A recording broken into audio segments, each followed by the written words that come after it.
So this is going to be important maybe for the potential lawsuits that the courts could actually look at these comments and see.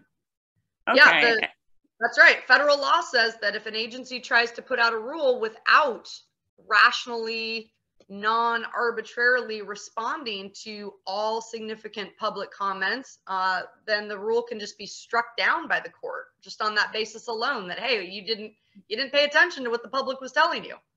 Not that you have to do what the public's telling you, but you at least have to respond to it. You have to engage with what the objections from the public are and explain, at least give a rational, logical reason why you would still do X when the public is explaining to you all the negative impacts of it.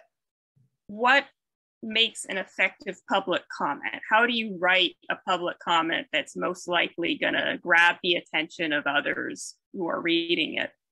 Yeah. Well, I hope you're putting up LGBA US's comment in the comments or something to this podcast, because people should go look at that right away. I mean, it is an excellent example of an effective comment. It goes through several different points and problems with the proposed rule. It gives enough detail. It's not too long. As far as an individual's public comment, I would say there are a couple of things that make it really effective. One is you don't have to identify yourself by name or address, obviously, but use your personal story. I mean, if you remember what it was like to be in grade school, in high school, and in college, and different scenarios where being a woman versus being a man, or having some separation between the sexes was important in any way, then personalizing an example of why these things are important is really, really effective. The other thing is we kind of touched on is hypotheticals, laying out almost in rhetorical question form, saying, if you're saying that every program now has to allow admission based on gender identity, doesn't that mean that ...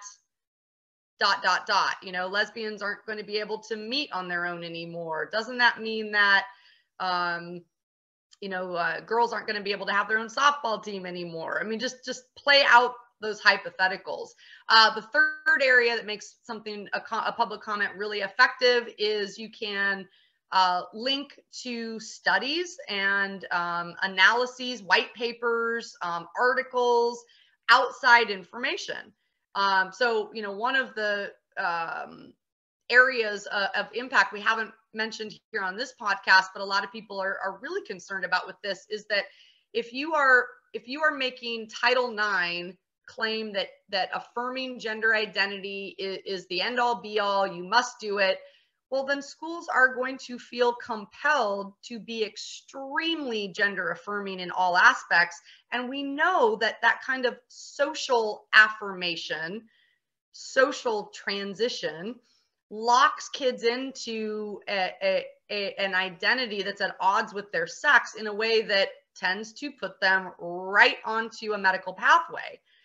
And there is obviously right now a lot of solid information about how dangerous and destructive that is for kids. So you can refer to outside groups, articles, and research and statistics and anything like that. And the education department is then on the hook to go have to respond to the information you cite to, you reference, you link to.